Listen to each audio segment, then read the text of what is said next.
So everybody can hear me okay? Yes? We're good. All right. So today's lesson is to listen is to love. Today's talk begins with a quote from Mr. Rogers. You know Mr. Rogers, Fred Rogers. Quote, listening, as far as I'm concerned, is certainly a prerequisite of love. One of the most essential ways of saying I love you is being a receptive listener. To truly listen to another person is to aspire to love them unconditionally. Truly listen. Today, I would like to talk about aspiring toward being an active, unconditional, receptive listener rather than a passive, conditional listener. In this way, we become part of the compassionate solution in relationships rather than being part of the problem. Wouldn't you rather be a part of the solution than part of the problem? I would. A conditional listener will only listen to what he or she wants to hear and will intentionally resist or ignore what he or she doesn't want to hear. However, an aspiring, unconditional listener is open and receptive to listen to everything another person is saying. It doesn't mean that an aspiring, unconditional listener agrees with everything he or she hears from that person. It's just that the intent is unconditional listening. The person who is being listened to is being accepted just as they are. Also, the person spoken to feels that he or she is being listened to. So, can we be around those who we don't agree with? Look where we stand right now as a nation, divided right down the middle. Are you and I going to choose to be part of the divisive problem, or are we going to choose to be part of a healing solution? We can make a difference, one conscious healing action at a time. The theme proposed by Unity Worldwide Ministries for the month of November 2020 is interconnection. And the proposed affirmation for this month is like rivers flowing from one source, we are all connected. Because we are all connected to God, the source, we are all interconnected with each other. And if God is love, then we who are connected to the source of love are also love.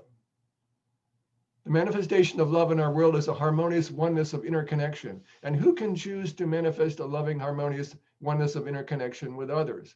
You and I have the option to listen deeply to each other in order to interconnect with love and become part of the solution rather than part of the problem. So are we part of the problem, causing disconnection, or are we part of the solution, causing interconnection? Am I part of the problem which causes interconnection, communication breakdowns with others by not listening to others? Or am I part of the solution which enhances loving interconnections with others by deeply listening? Loving interconnection requires effective communication, and effective communication requires effective listening skills. Are we good listeners or not? The more we are able to be effective listeners, the more we enhance being loving interconnections in our lives. Okay, I'm going to show you something. Okay, do you know what this is?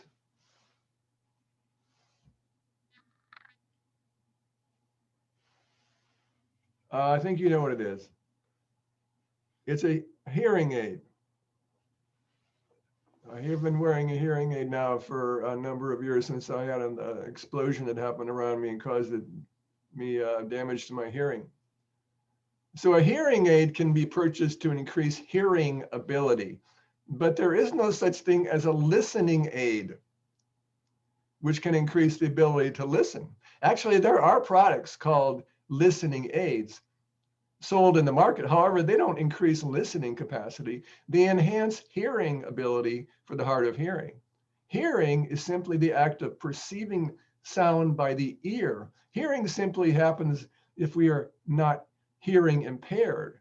Listening is something we unconsciously or consciously choose to not do or do. A second quote by Fred Rogers, known as Mr. Rogers, is this: listening is very active awareness of the coming together of at least two lives. Again, he said, listening is a very active awareness. Lazy, distracted minds are not able to listen effectively. They're passive. I know this to be a fact because I have spent a great portion of my life with an unfocused, lazy, distracted mind, which prevented me from listening effectively. For many years, I had trouble listening to others when they were speaking to me. Someone would be talking to me, and then I would ask him or her a question related to what they had just said. Then they would say to me, Bill, I just explained that. Aren't you listening to me? So at first, I didn't understand what they're talking about. How could I miss their comment and similar comments from others while in conversation? Eventually, I discovered that I had a bad mental habit of allowing my mind to wander and drift away during conversations. Here's what happened. I would be in a conversation, then listening to someone talking. The person would say something that I would trigger an idea, an image or a memory in my mind. Then I would begin to drift off in my mind, imagining what something related to what they just said. And how I experienced something similar. And so in that state, I would become unconscious. I couldn't hear what they were saying after that point because my mind would be imagining this imagining. And I'll give you an example. Okay. I was in a large Unity conference in Asilomar conference grounds in Pacific Grove, California. It's part of very near Monterey.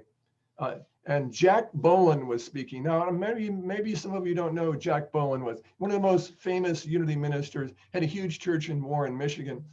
He used to attract 1,000 people in this hall in Asilomar in California. And there were 1,000 people there, at least, if not more, that day, this particular day when Jack was speaking. And he was talking about how he previously had cancer, and then he had a remission from that cancer. And he mentioned that many people had called him to support him during that time and he asked the question to everybody. So how many of you called me praying with me for healing? So I raised my hand. Yeah. And I'm thinking in my mind, remembering in my mind our conversation, how I talked to him and we were prayed together. And I was feeling and imagining the memory of that call. Yeah, Jack, I remember, Jack. I'm thinking, I remember that when we talked. And meanwhile, as I'm holding up my hand, I'm still holding it up. Other people had put their hands down because I'm still thinking about what I was feeling in that first question. But as I got my hand up in the air and I'm still thinking about it, I didn't hear his second question, which is, how many of you believe that I would not be healed? So my hand's still in the air. Yeah, Jack, I remember. He points at me and goes, one. No, Jack, what happened? What happened? I didn't hear the second question. It's still in the air. So my hand up meant I believed he would not be healed. Of course, I didn't hear it because my mind was distracted. My mind was involved with distractive thinking. So over many years, people would say, Bill, you don't listen. It got so bad, my inability to listen and to be distracted in this way, that my kids were beginning to think I had dementia, and until I first realized what I was doing or not doing, not paying attention, I was not able to make a change. But when that happened, I wanted to make a change. You see, I was tempted to believe that I had ADD. Now, some people do have ADD, and I acknowledge that, attention deficit disorder, and believe that there was nothing that I thought, well, maybe there's nothing I can do about it. And I said no to that. I'm not going to believe that. I don't have ADD. I have VLM, very lazy mind. That's my own term. I was a lazy, passive listener. So I made up my mind to listen. I'm going to listen. Sometimes that's what it takes for us to make changes in our lives. When we have situations we face that we become embarrassed, or as I was, and we say, no, I'm going to stop this and make a change. And I did. And I've been improving over the years. It's taken me a long time to be a better listener. And Uh, on occasion, I still do it, but not as often. And that's how growth sometimes happens for us in our lives. Sometimes it's a slow process.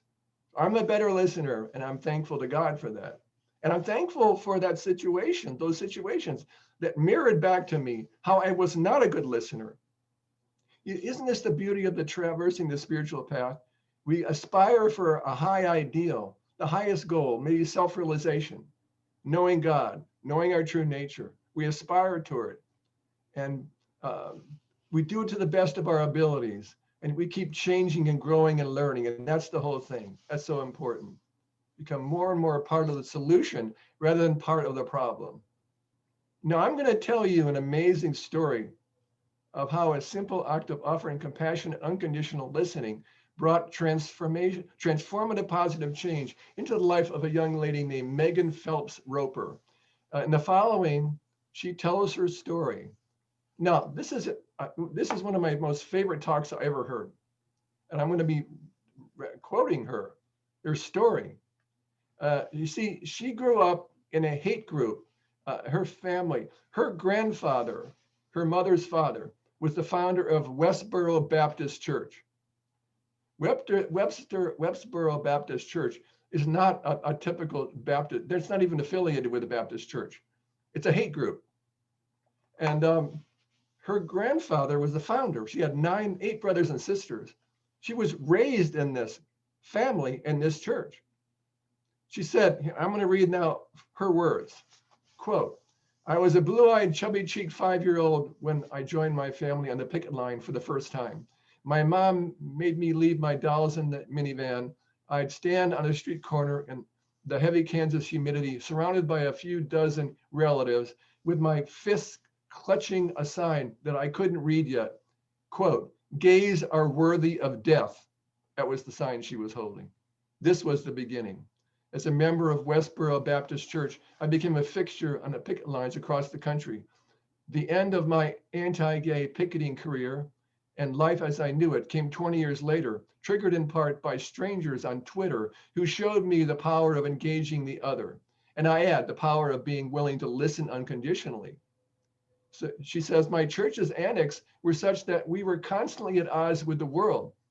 And that reinforced our otherness on a daily basis. And then she refers to a quote from Ezekiel, make a difference between the unclean and the clean, end of quote, Ezekiel 44. The verse says, and she says, so we did. From baseball games to military funerals, we trekked across the country with neon protest signs in hand to tell others exactly how unclean they were and exactly why they were headed for damnation. This was the focus of our whole lives. I pursued Westboro's agenda with a special sort of zeal. In 2009, that zeal brought me to Twitter. Sometimes the conversation even bled into real life. People I'd sparred with on Twitter would come out on the picket line to see me when I was protesting in their city.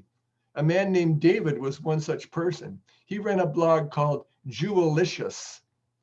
And after several months of heated but friendly arguments online, he came out to see me at the picket line in New Orleans. He brought me a Middle Eastern dessert from Jerusalem, where he lives, and I brought him a kosher chocolate while holding a God hates Jews sign. Eventually, these conversations planted seeds of doubt in me. My friends on Twitter took the time to understand Westboro's doctrines, and in doing so, they were able to find inconsistencies I'd missed my entire life. They would say, well, why did we advocate the death penalty for gays when Jesus said, let he who is without sin cast the first stone? How could we claim to love our neighbor while at the same time praying for God to destroy them? The truth is that the care shown to me by these strangers on the internet was itself a contradiction. It was growing evidence that people on the other side were not the demons I'd made them out to be. These realizations were life-altering. Once I saw that we were not the ultimate arbiters of divine truth, but flawed human beings, I couldn't pretend otherwise. I couldn't justify our actions. especially our cruel practice of protesting funerals. They protested Mr. Rogers' funerals, this is an aside, because the founder said he seemed gay. So they protested his funeral. And then she continues, these shifts in my perspective contributed to a larger erosion of trust in my church. And eventually it made it impossible for me to stay with the church. So I spent the first year away from home, adrift with my younger sister who had chosen to leave with me. We walked into an abyss, but we were shocked to find a light and a way forward in the same communities we targeted for so long. David, my Jewalicious friend from Twitter, invited us to spend some time among a Jewish community in Los Angeles. We slept on couches in the home of a Hasidic rabbi and his wife and their 4 kids. The same rabbi that I had protested 3 years earlier with a sign that said, "Your rabbi is a whore." Now get this. This rabbi is inviting her and her sister to stay and have food with them and live in their house after knowing she had held this sign up about him. Talk about listening. This is listening and having open into understanding through listening. She says, what gives me hope is that we can do something about this. The good news is that it's simple, and the bad news is that it's hard.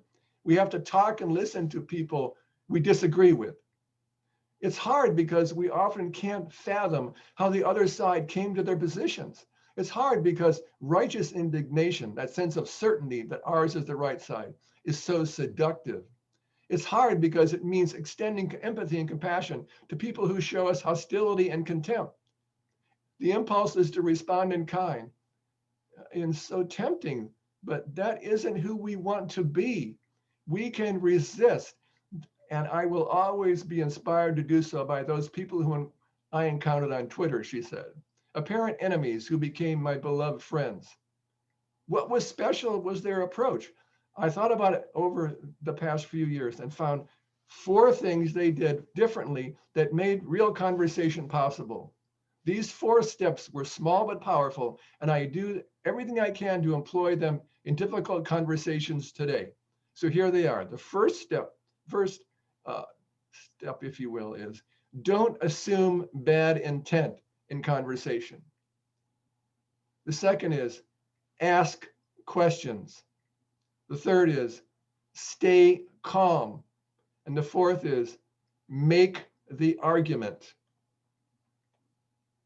So I'll say them again. First, don't assume bad intent. Second, ask questions. Third, stay calm. Fourth, make the argument. My friends on Twitter didn't abandon their beliefs and their principles, only their scorn. They channeled their infinitely justifiable offense and came to me with pointed questions tempered with kindness and humor. They approached me as a human being, and that was more transformative than 2 full decades of outrage, disdain, and violence. I know, she says, that some might not have the time or energy or the patience for extensive engagement, but as difficult as it can be, reaching out to someone we disagree with, she says, is an option that is available to all of us. And I sincerely believe that we can do hard things, not just for them, but for us and for our future. Escalating disgust and intractable conflict are not what we want for ourselves and or our country or our next generation. So this is the end of Megan's story. The stubborn belief, I know, can prevent us from fully listening to others. Or I know, if in advance of any conversation with another, I unconsciously or consciously believe that I absolutely know about something, why would I want to listen to others? What could I possibly learn from them if I believe I already know it? The degree we think we absolutely know about something is the degree we don't truly listen to conflicting viewpoints of others about that subject. If our cup is already full of knowing what we think we know about something, where is there room to learn more and grow? If we believe that we already know something, we don't listen to others because we know. There's this wall. Our only thought is to tell others what we know. So we're always reloading when they're talking because we know. Humility is needed in order to listen, understand, and love others, to decide whether we want to be part of the problem or the solution. Remember again, Mr. Rogers' teaching, quote, listening, as far as I'm concerned, is certainly a prerequisite of love. One of the most essential ways of saying I love you is being a receptive listener. So let's make a difference to help unite our seemingly divided nation, one compassionate, listening person at a time. Grow for it. So it is.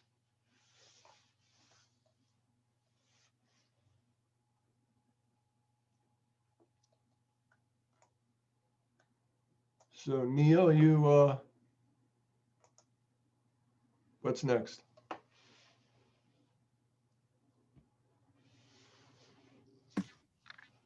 A couple of things, Bill. You said you wanted to do the meditation that followed the talk. I just have one question, one clarification. I was writing down those four things. Just I need a little bit more of unpacking of the number 4, make the argument. Okay. Well, if you remember her story, when she would talk, when those folks would come to her, and remember what she said, and they would question her, right? And they would make their argument why her perspective, her hate perspective, was not valid, and especially in terms of the Bible and truth and Jesus' teachings, which they were pointing out, and she hadn't seen that. So they made the argument.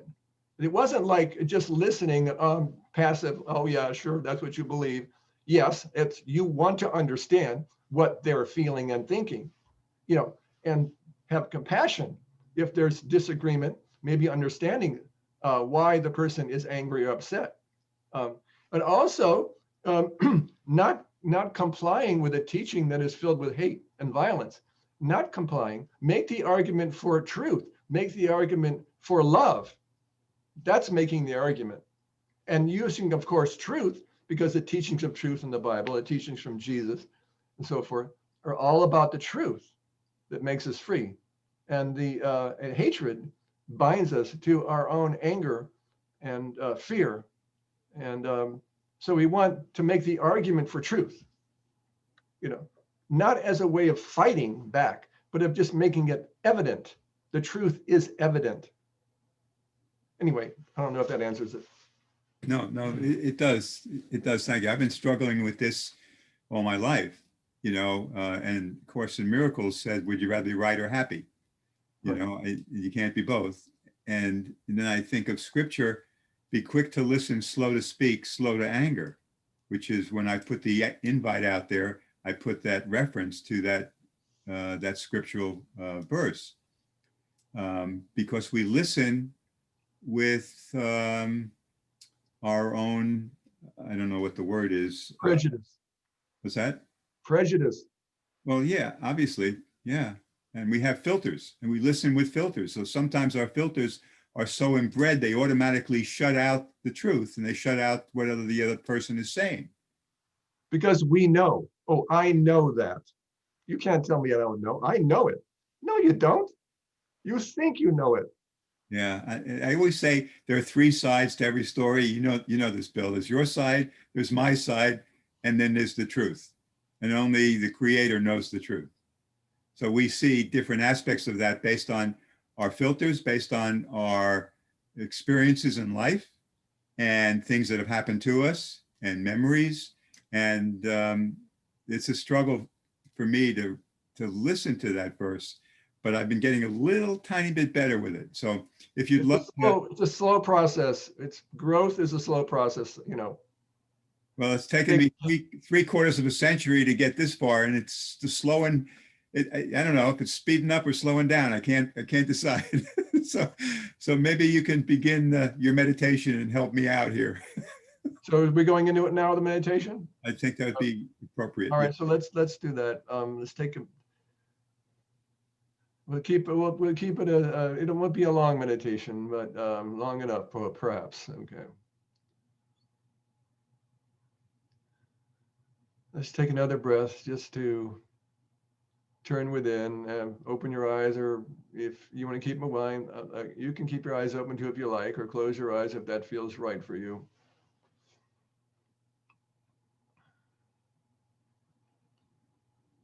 Just be still. There's a scripture that says, "Be still and know I am God." It's like the voice of consciousness. Be still and know I am God. That there is this voice of truth, the voice of God. When we become still, we can hear that voice. We can listen to that voice and hear that voice and follow that voice.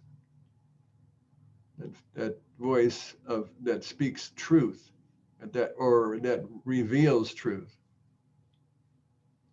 And so I ask in this meditation, this contemplation, a question for us to contemplate on. First is to recall someone in your life you consider to be your greatest teacher, who has given you, by his or her example or words, great inspiration for you in your life. Who is that person? Your greatest teacher. Maybe you can think maybe of a couple of people, fine. But try and keep it narrowed down to at least one or two. Your greatest teacher.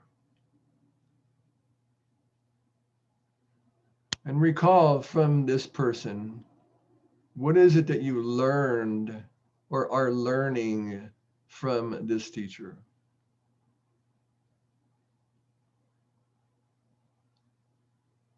And how is their example or their words have been for you like transformative, uplifting, empowering, loving, supportive, caring?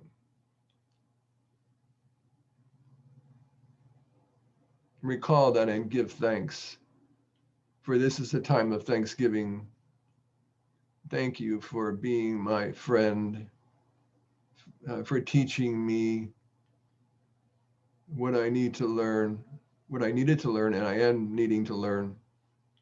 You still inspire me. You always will inspire me. Thank you, my friend. I am so blessed to know you.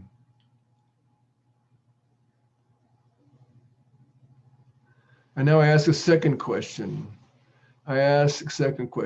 Who in your life has been your greatest adversary? The person has caused a deal of resistance in you, judgment, negative judgment, just caused pain for her, perhaps suffering in relationship to this person. Who is your greatest adversary, or one of your greatest adversaries?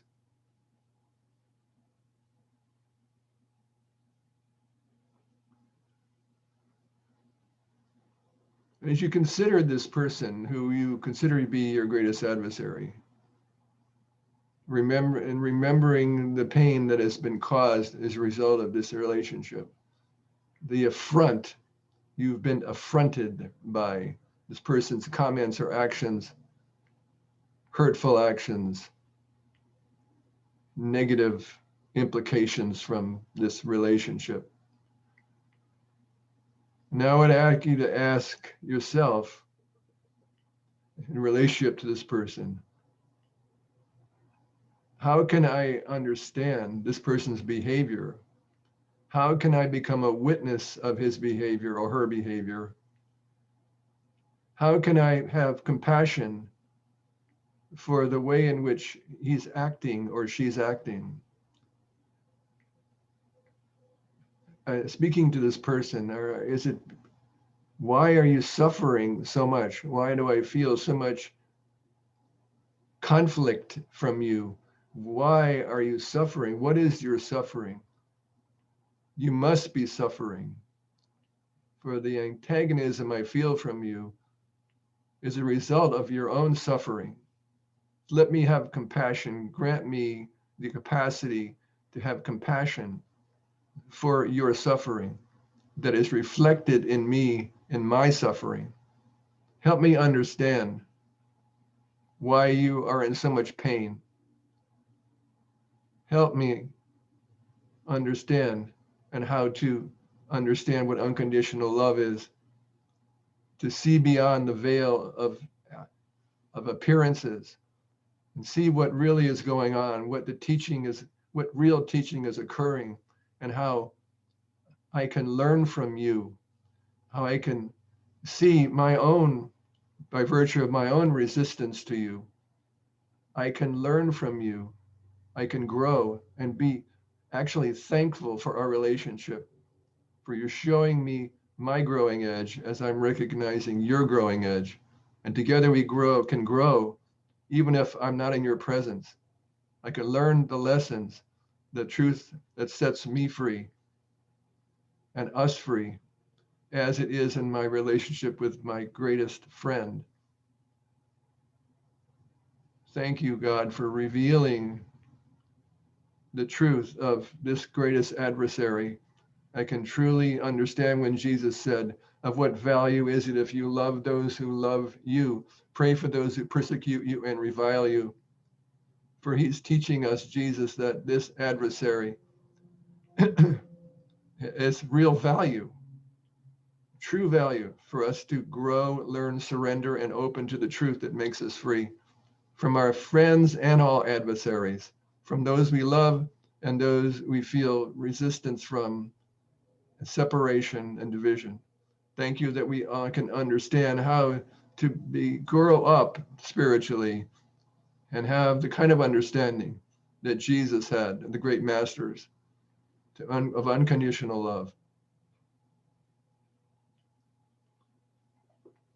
So thank you for this contemplation, God, showing us the way to for us to awaken to your understanding, to see the truth that makes us free in the midst of these conflicts, differences, and separations, that we can be bigger than the problem itself and bigger in terms of living the truth, uh, being the truth, expressing the truth, free from our fears and doubts and anger, open to unconditional love, at least to aspire to unconditional love in all relationships. Thank you for this contemplation. We're so grateful. And so it is. Amen.